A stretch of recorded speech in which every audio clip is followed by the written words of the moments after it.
Hello everyone, good morning. দেখো সকাল সকাল উঠে পড়েছি, নামের ঘট তুলতে যাব। নামের ঘট মানে হলো যে নামের দল বসবে, তার জন্য একটা ঘট তুলতে হয়। আমাদের শহরের দিকে একটু ঠান্ডাটা কমে গেছে, কিন্তু গ্রামের দিকে না এখনও ঠান্ডা কমেনি, আর ভালোই কুয়াশা। তো যাই হোক, তারপরে এসে একটা শাড়ি পরে নিয়েছি, কারণ নগর কীর্তনে বেরোবো বলে। দেখো এই ব্লু আর রেড কালারের শাড়িটা পরেছি। এর জন্য না ভেবেছিলাম কিছু জুয়েলারি কিনবো, কিন্তু টাইমই পাইনি লাস্ট মোমেন্টে।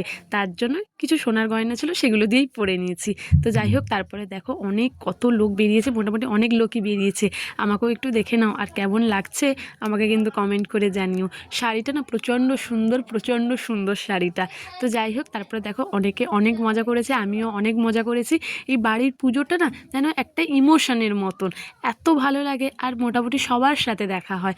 তো দেখো মোটামুটি অনেক লোক বেরিয়েছে, সবাইকে দেখিয়ে দিলাম, কিন্তু সবাই মোটামুটি বেশিরভাগ না ছেলেরা পাঞ্জাবি আর মেয়েরা শাড়ি পরেছে।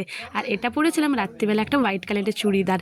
এটা কিন্তু দুর্গাপুজোর সময় কিন্তু একদিন পরেছিলাম। কারা কারা দেখেছো আমাকে কমেন্ট করে জানিও। রাত্রিবেলা দেখো অনেক নিমন্ত্রিত লোকজন এসছে প্রসাদ খাওয়ার জন্য আর ভোগের খিচুড়ি খাওয়ার জন্য।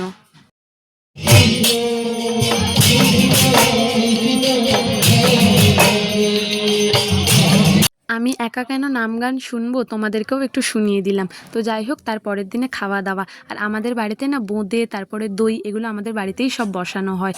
বোঁদেটা ভাজা হয়, আর দইটা দেখো মোটামুটি বসানোর জন্য সব কিছু রেডি করছে।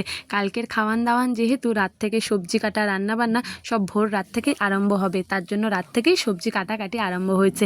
আর আমরা সারা রাতটা বলতে পারো লুডো খেলেই কাটিয়েছি, একদম ভোর রাত্রে ঘুমাতে গেছি।